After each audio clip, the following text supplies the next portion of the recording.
Starting off our live today with a little bit of French music. This is Fever by Dua Lipa, the French version for reasons. But because we have a hurricane in fucking New Orleans again. What is that about? Global warming, perhaps? As some of that you guys may know, I was just in New Orleans. I got back early this week, I think. But I was in New Orleans for almost a week.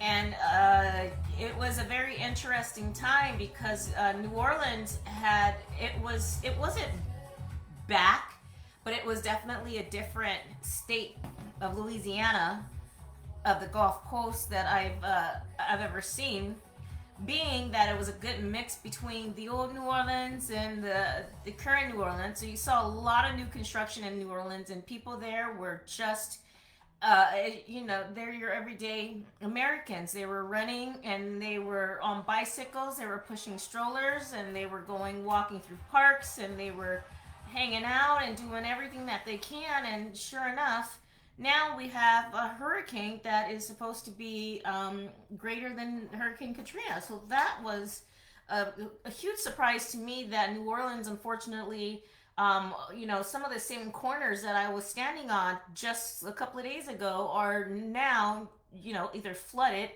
or some of these places are underwater, and some of the roofs and infrastructure is being torn up. So it's actually unbelievable. I sat just about every day, several times a day, on my balcony in New Orleans, and I would sit there and I would contemplate and think. Of course, when I was in New Orleans, I was also working, so I was going between my computer and my balcony and hanging out and just, being in the neighborhood and hanging and enjoying the place. But damn, to see what's going on there now it's a little bit unbelievable to me.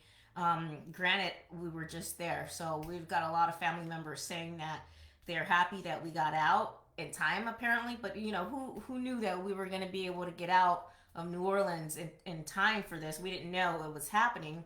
Before we got into town, it had been raining a lot, and our good friend and sister who lives in New Orleans had said that it had been slick and raining, and so we got the sun, and actually we got a super hot day that last day we were there. It was very humid. I mean, I lost weight in New Orleans, considering when I was there, I ate all the crawfish that I could find and hung out with a lot of the neighbors.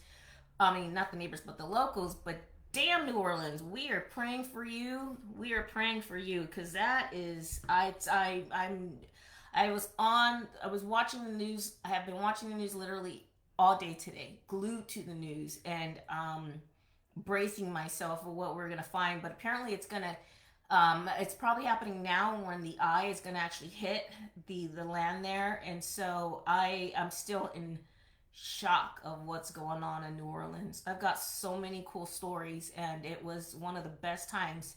I was there with all of my family members, so to see what's going on there.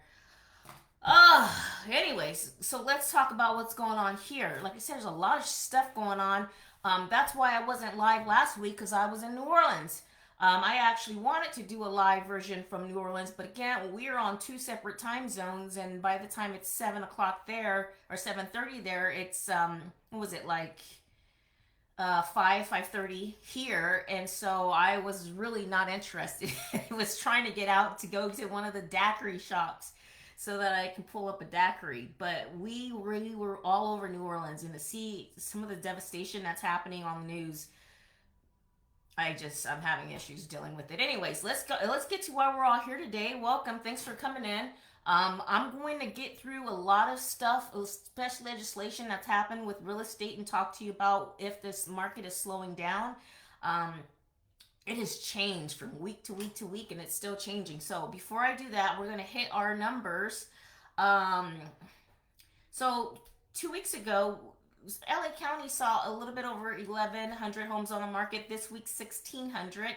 Riverside saw 483. This is single family residence, condos and townhomes, of course. So Riverside again, 483.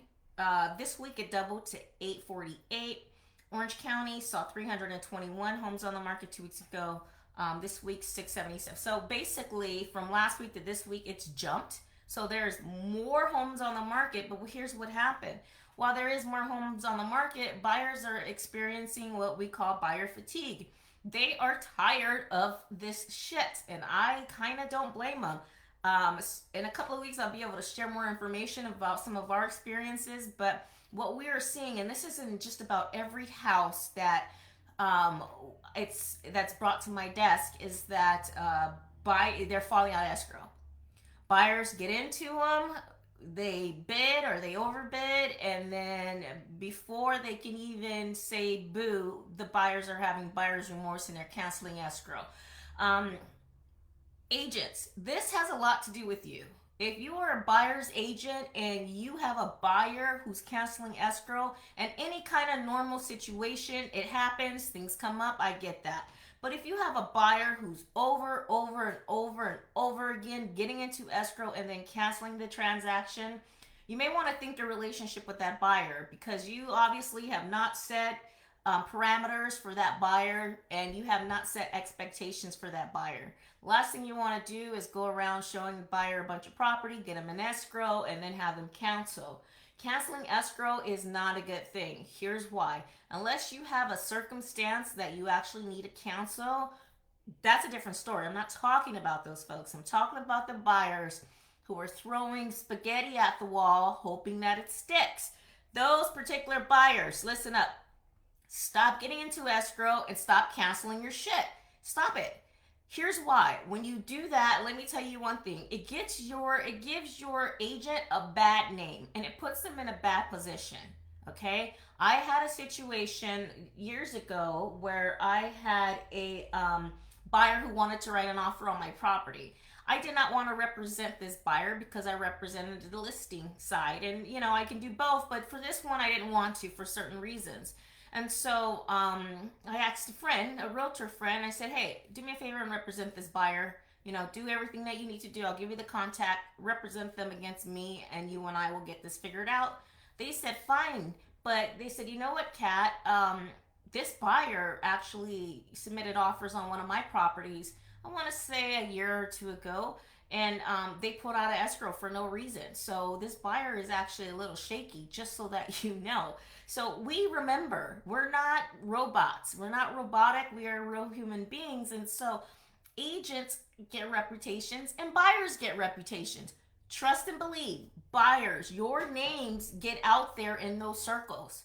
Your first name and last name, they will get out there. So if you're interested in the property and you want to go for it, put your best foot forward and buy the property. Don't go back and forth. Don't go in and out of the pool trying to figure things out.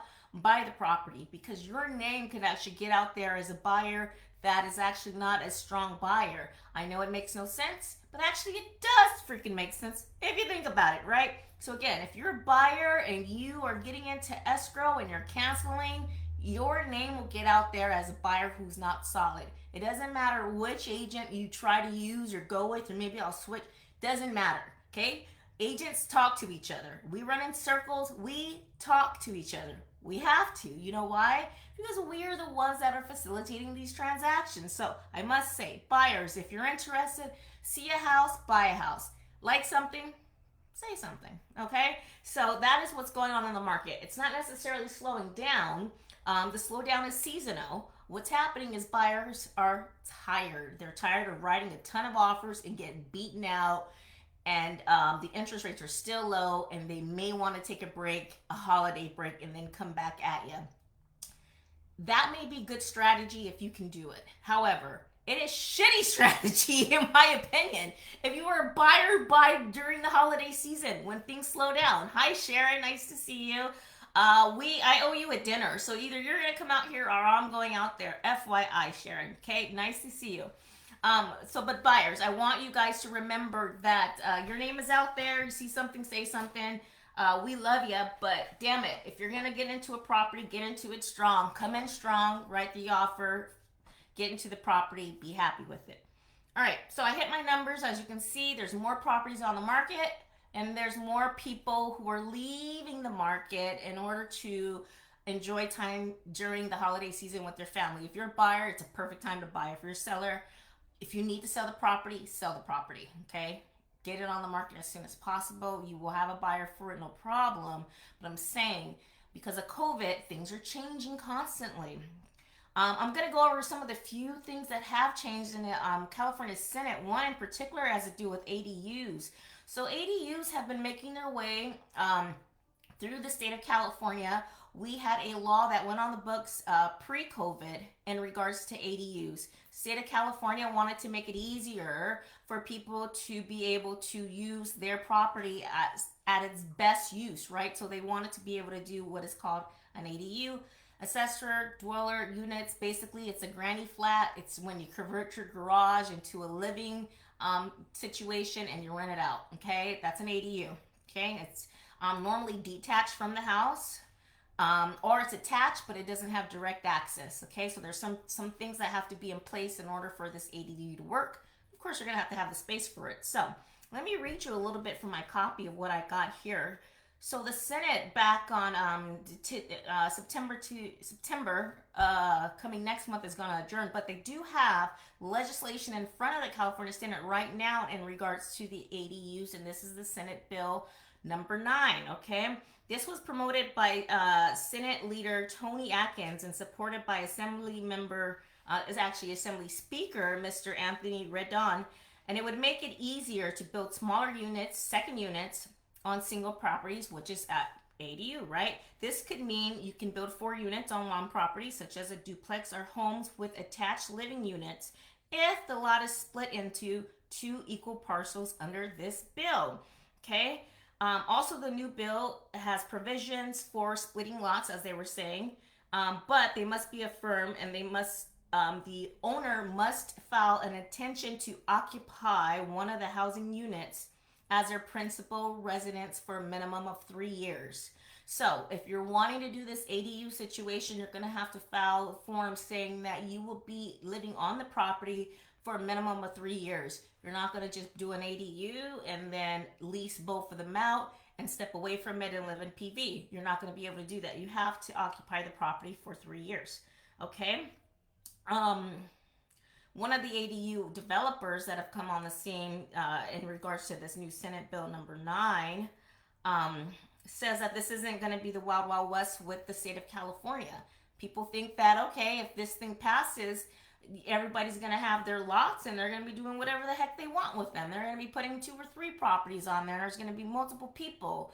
And then the word I keep hearing, especially here in the Beach Cities area, is density. It's going to be too dense. There's too many people. There's going to be too many cars, too many residents in this little street. There's going to be way too many people. We keep hearing that, which is not necessarily the case, okay? The ADU contractors are still going to have to file certain paperwork in order to comply with all the local ordinances in order to do their ADUs. It's not like they're going to be able to do anything. They're going to have to still go with the local ordinances, okay? ADU contractors are still going to have to file what's called a feasible and property analysis report. Okay, so if they're a ADU contractor, these are the guys that build those granny flats or those extra garage spaces. They have to file reports with the city, and then of course that goes over to the state. So Senate Bill 9 cleared with an 80-member assembly on a bipartisan vote, 45 to 19. Bill will accelerate duplexes and split lots into areas zoned for single-family housing. So these bills have been circling around for a while. This is not new information, but what they're trying to do is get around the fact that there's a lot of red tape when it comes to that. So remember, the state of California has its laws and regulations, but the cities also have ordinances. Okay, so if you're in a particular city, your city ordinances trump whatever the state says. Okay, so you have to go down to the city and the local level to see what's actually on the book. Most cities tend to band together. Sometimes not immediately, sometimes it takes months. So if you see the city of Torrance doing something, then the city of Gardena might follow suit, and the beach cities as well. Cities like Santa Monica and Los Angeles, they tend to want to do their own thing. Cities such as cities that are unincorporated, that are a part of Los Angeles, that's part of it too. So I'm talking about your Harbor City, your San Pedro, those both fall under City of Los Angeles as well. And other parts of the Santa Clarita Valley, sometimes they like to do their own thing as well. They have the lay of their land is a little bit different, so they can do different things because their lot sizes are a lot bigger. City of Long Beach tends to do their own thing. They're more of a tenant protection city and a housing rights city as compared to some of the other cities, but they also have smaller lots and they're more dense, so they have different rules. So you have to check by via city to city what they're going to do as far as ADUs are concerned. And on that note, I want to talk a little bit about builders and what they're doing in regards to the housing supply. So Southern California building permits tumbled this spring, signaling that builders won't be cooling the regional's overheated home buying market anytime soon. So building permits have gone down, okay? And the four county region, 5,3500 permits were pulled in the second quarter. That's not bad, to build single family houses, which is, of course, the key to ownership, right? But that's 14% below the first quarter, okay? So less building permits are being pulled. Spring permits ran about 14% above the pre-pandemic prices, but still construction activities are still low compared to what we've seen in the past. Okay, so what do you make of this? Builders are pulling less. Well, it's pretty simple actually. But let's talk about it. Why are we seeing less building permits being pulled? Um, Number one, builders did not anticipate COVID. They did not anticipate the reason why the home buying process went bananas due to COVID. One reason was because people needed larger living spaces, and second reason is what I'm telling every buyer I can talk to: rates are low. Okay, historically low rates. So people deciding that they needed larger living spaces plus low rates equals buying frenzy, like we did with the damn toilet paper. Okay, I think it's a lot of mental thing that has to do with this as well. I think that's some people think that's yet to be seen, but give it a few years. When everybody writes their book on COVID, there's going to be a couple of chapters on the mental state of the consumer during this time, right? Okay, so we're here in a situation where we don't have a lot of builders that are being able to pull permits. The other things, well, they are, but they don't have the land to build on. Okay, they're restricted. One of the reasons why builders are restricted is because of zoning. And that's on my next topic: zoning. You can only build on a land that is zoned for that use. For example, if it is zoned an R1, that means you can build a 1-unit property. If it's zone 2, 2 units, zone 3, 3 units, and so forth and so on. So if you have an R3 lot and you only have a single family residence on it, knowing in the future that you can build 2 additional residences it's a good selling point. Okay? R3 lots back in the day, we're talking, when we used to say R3, people used to just like salivate from their face because they love that so much. So in the future, we can build more on this, right? And of course, you can build up and you can build over to your property line within, inches, but it's pretty good. So builders are having a tough time trying to find lots that are buildable zoned for single family residences, which is why we see the building permits. Of course, they're going to say pandemic, and of course, they're going to continue to yell that lumber is a big problem, but they still have a lot of other hurdles that they have to go through. We are currently in escrow on a lot that we are building out in Santa Clarita, and so far we're still on track. What are we, August? So we're September, so we're on track. We don't have a slowdown as of now, and that's why I like doing my job, because I'm in all different facets of real estate, and I can tell you what really is going on with builders, because we're building a house. Not me. I'm not building a house. No, no, no, no. My clients are. So I'm representing them on the bill with the builder, and my clients are currently in the process of picking out all the fun things that go along when you choose to build your own house. So I will be on the construction site. I will want to say maybe end of next week, Sharon. That's probably when I'll be able to meet out with you. I'm gonna go to the construction site, which is not too far from where you are in Canyon Country. So I will be out there, and we'll see what the progress is. Okay. Did you guys see that the Supreme Court overturned the eviction ban? What do we think about that? So what that means is this: the eviction ban is a federal ban. Okay, it's federal. Taking me back to my days at the law library downtown LA, honey, studying law. So eviction ban is federal, which they did overturn.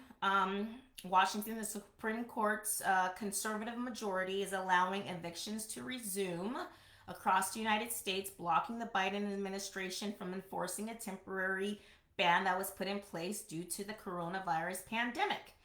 The court said in an unsigned opinion that the Centers for now listen to this opinion. Listen to this opinion, and I'm going to tell you how I feel about this. So, a legal opinion is opinion that the um, the folks that made the decision, so the judicial branch has wrote on why they believe that they came to the conclusion they did in regards to a certain rule or law or case. So this is their opinion.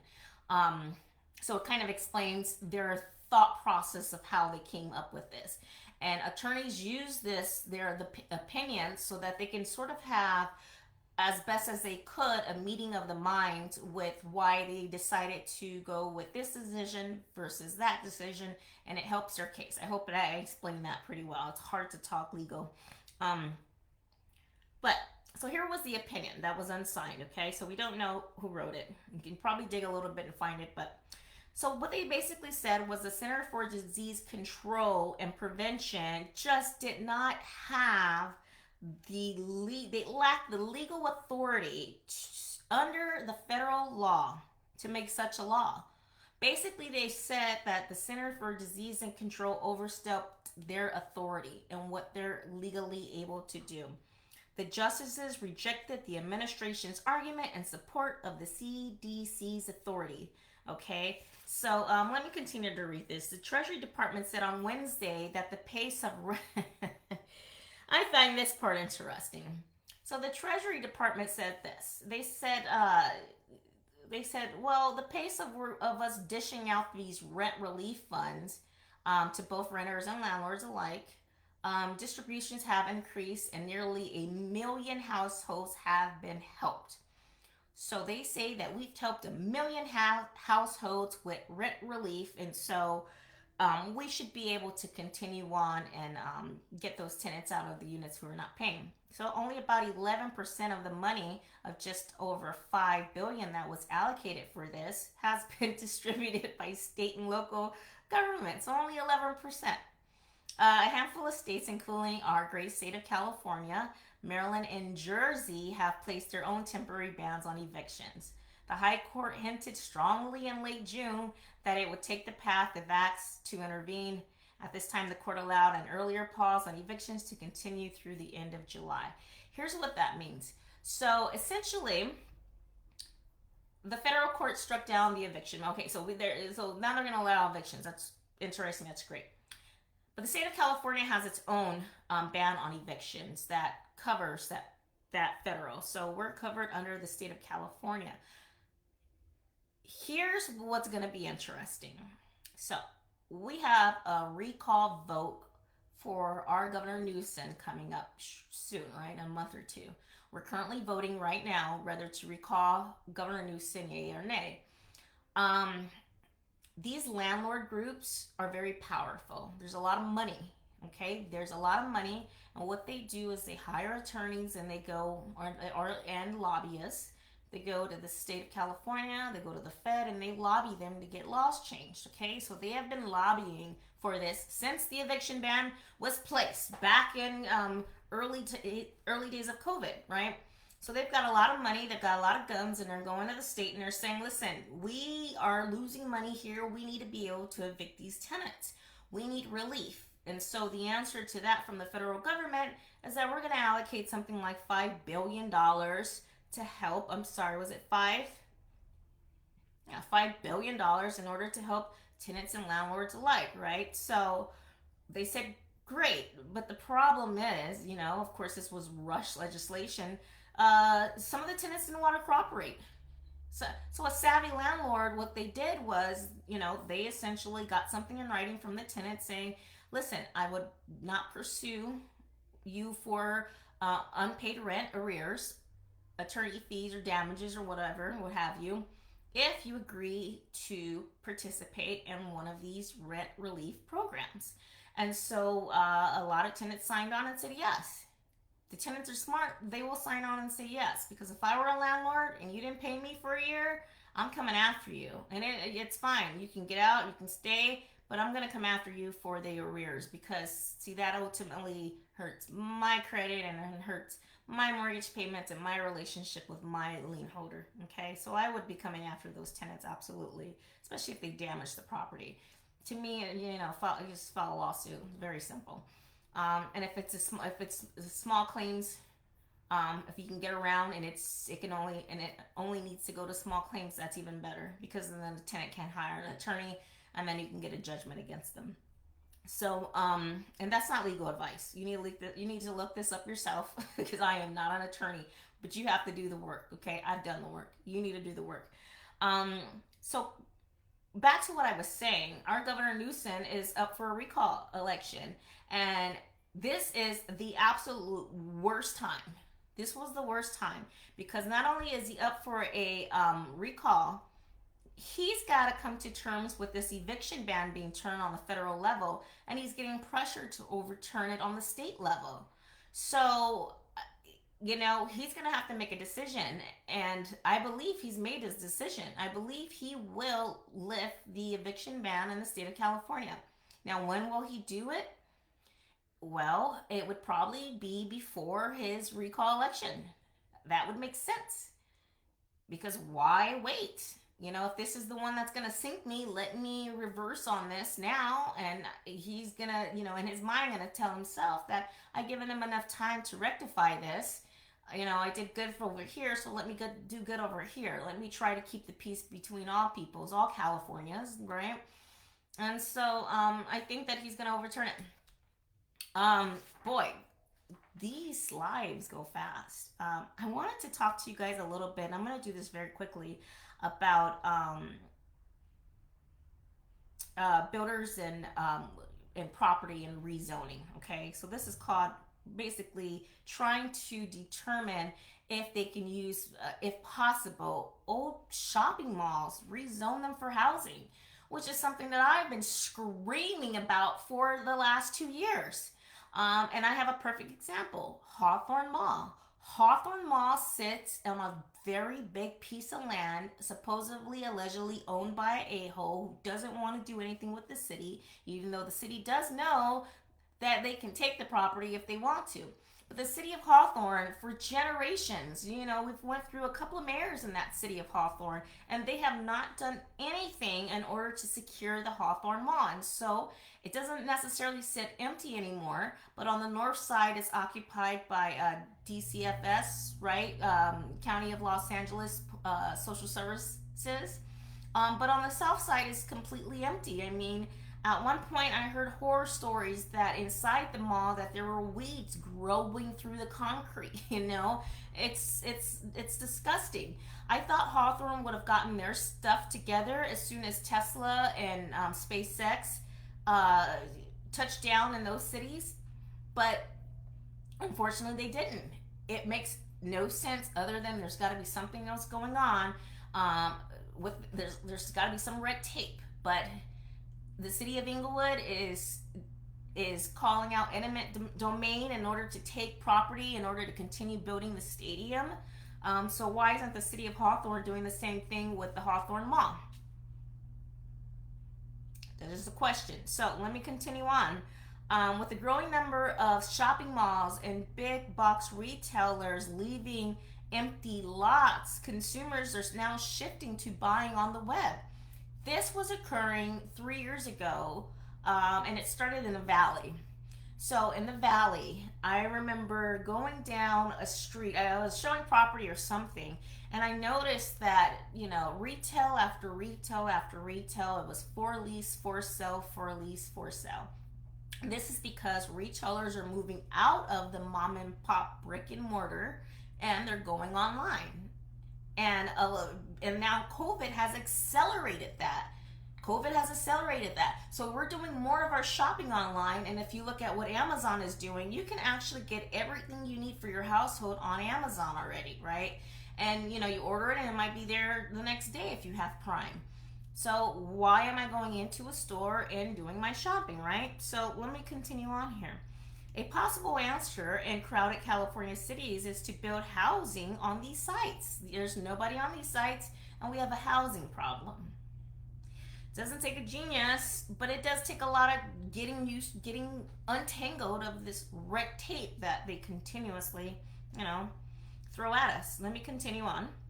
Okay, so these sites they already have ample parking, and they're close to existing neighborhoods, so you don't have to do much. You just have to rezone, tear down, and make housing, right? You don't even have to tear down some of these places. Just go in and retrofit them. But local zoning laws often do not allow housing in certain locations. Changing the zoning is such a hassle that developers won't even try it. They don't want to do any zoning changes with the city because it's too much of a hassle. And it's just not worth local governments to change it. Governments don't care. It's not worth them to change the zoning. So local governments would rather prefer to get tax dollars, okay, so this is income tax, out of produce than to collect property taxes, because it's just more lucrative to collect income taxes from these businesses rather than collect property taxes from an homeowner. So that's why the local governments do not care to rezone. Why should we do this? It's ridiculous. It's very stubborn to do. Okay, but so there's a bill that passed the California Senate, and it was just last week, and it was in regards to developers and rezoning, which is good. So this bill is Bill 15, and it's named the Retail Repurposing Affordability Housing Bill, and it just cleared the Senate floor, and it will become operative as of January 2023, next year on the 1st, okay? So again, this bill was called the Retail Repurposing Affordable Housing Bill, and it just cleared Senate floor. So I'm going to keep you guys abreast of how that's going. This has been something that I've been wanting to see for forever. But listen to this. If it is indeed successful, it is believed that California, the state of California, our lovely state, will become the first state to allow multi-housing on commercial sites statewide, okay? So this is not a bad deal. But some local leaders oppose the bill, arguing that it undermines their authority. This is one thing that I've heard over and over and over again from our local officials. This is from, I'm not going to name any cities, but this is our South Bay. Our South Bay local officials, there's a couple of mayors and city councilmen that do not want the rezoning of these commercial. Our own Mike Griffin, city of Torrance, Councilman Griffins has said this, and I quote, city leaders have the prerequisite knowledge. They have the local knowledge to discern on which sites are appropriate for repurposing and which are not. So this is Mike Griffins who wrote this, city of Torrance councilman. Last year, the bill that would have overwritten local zoning laws to let developers build small apartment buildings in neighborhoods reserved for single-family homes died in the Senate. So they keep rehashing this bill in the hopes that it will finally pass, and it looks like, I don't know if this is going to pass, but we need a resolution. Even before the pandemic, big box retail stores struggled to adapt to more people buying things online. In 2019, after purchasing Sears and Kmart, Transfer Co., which owns them, closed about 96 stores across the country, including 29 in the state of California. So there is no reason why we have a housing shortage and then an abundance of sitting commercial and no rezoning, lots of red tapes and issues with ADUs. It looks like on both sides they have good arguments, but it doesn't negate from the fact that we do need real solutions. So we can keep playing this all we want, but these bills will continue to hit the California Senate floor, and they're going to keep throwing them there until they get something passed, which I don't blame them. So that is our real estate tea for tonight.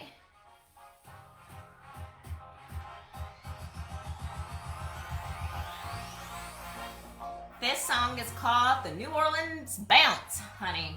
This is Big Frida.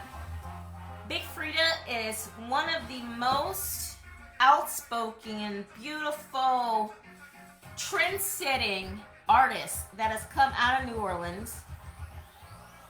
She absolutely represents New Orleans. And when you're in New Orleans, you hear a lot of what's called bounce music, where it originated. So listen up.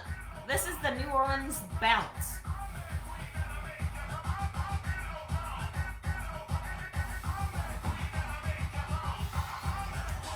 Okay, kids, thank you for joining me. I really appreciate it. I'm going to leave you with this. We've got a lot of prayers for a lot of different people. There's a lot of different things that have been going on. Like I said in a post earlier, there is a wind, an energy that's blowing through the South Bay. So I wanted to make sure that we definitely give respects to those who are dealing in crisis, those who have lost people due to COVID, those who have lost people due to other circumstances, those who might be going through personal pain and tribulations, those who are trying to figure out their next step in life, those who have to turn around and take several steps back, to those who have mothers and daughters and children and boys and girls who don't know how to re-enter school, how to talk to people again, how to enjoy life again. Check on your neighbor. We appreciate you watching. Thank you so much. I'm going to let you guys go. Lots of love to the great state of Louisiana, especially to the beautiful city that hosted me so well, the city of New Orleans, all along the Gulf Coast. We want to thank you guys, and we are sending your prayers, and we'll see what happens. We pray that the levee continues to hold, the levee that Katrina destroyed. It looks like it's holding so far, so it's going to be a long night in New Orleans. I want to thank you guys for watching. Tune in next Sunday. We'll have another Real Estate Live because I have a lot of tea. Okay, guys. Talk to you soon. New Orleans Bounce.